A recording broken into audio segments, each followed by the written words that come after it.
Why didn't you want them to use the name LEVERT?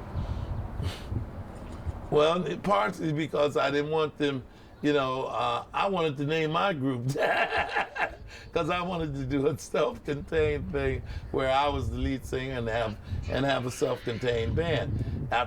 This was the idea I had for myself doing outside of the Ojays, because I like to rock, man. I like to do hardcore, a lot of up energy stuff, and I just like to, you know, I like to party, you know what I'm saying? And I like that element, and I like rock music. I think is a good way to party, you know, because it gives you a lot of energy.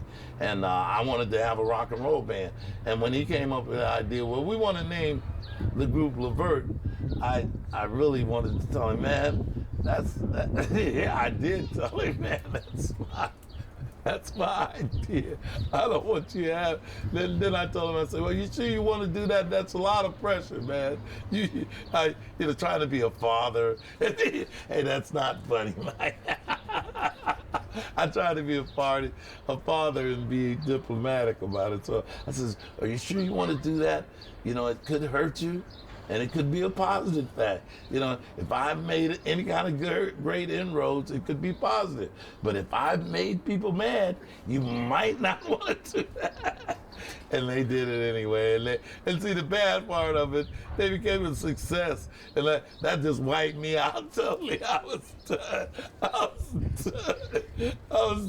That was it. They just took it and went on and did platinum and gold and just kept doing it. And that's interesting you should say that, because he said that initially you didn't want him in the business. You rather that he have. Absolutely, absolutely. Why did you feel that way after you had that? This is a very, very hard business, and it takes a very strong person to be in this business and to stay focused and not get knocked off by drugs or women, or, you know, and I've had my share of all of it, you know what I'm saying?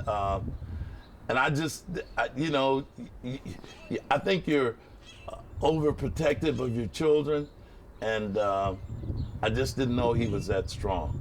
And I found out that he is, and he's able to handle it on his own. And you know, I didn't want my kid hurt. I didn't want my kid done in by the music business. And I said, well, you know, I didn't take enough time to go to school and learn. I should have learned enough about counting, a little bit about law, a little about all of it, in order to be able to deal with it. And instead of learning it on the job training, that's what I like to call what I did. Going into the music business the way I did, it was like on the job training. I made a lot of mistakes that were costly because I didn't know, and I paid to learn. You know what I'm saying? So I didn't want the music business to do my kid like that. And I forgot about the fact that I was there to protect him from that. So I was able to, once we made the deal for him, the first deal I made for him, the first stipulation was, look, you cannot have my kid if he can't write half the album, if he can't produce half an album, if he can't publish half of the songs. No deal. That's it.